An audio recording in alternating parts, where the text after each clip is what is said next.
अस्सलाम वालेकुम, ईद मुबारक।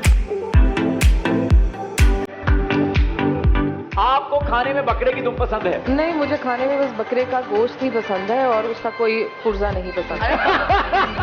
वो कौन सी चीज है जिसे तोड़ने के बाद हम खुशी मनाते हैं? पिट्ठू गोल करो यार बहुत अच्छा। एक अनार 100 बीमार। अब्बा एक अब्बा 4 अब्बा। रोटियां पकाते हैं। आरिफ लोहार चिमटा। आप 2 मिर्च खाकर मुंह से आग निकाल सकते हैं। मैं 4 मिनट खा के भी निकाल लूंगा। कहां से?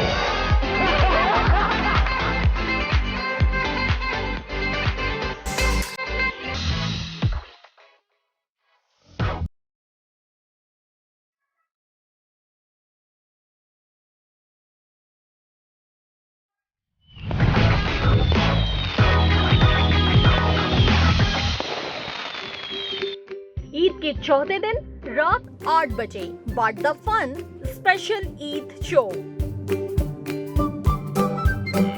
देखो के रंग TV1 के संग।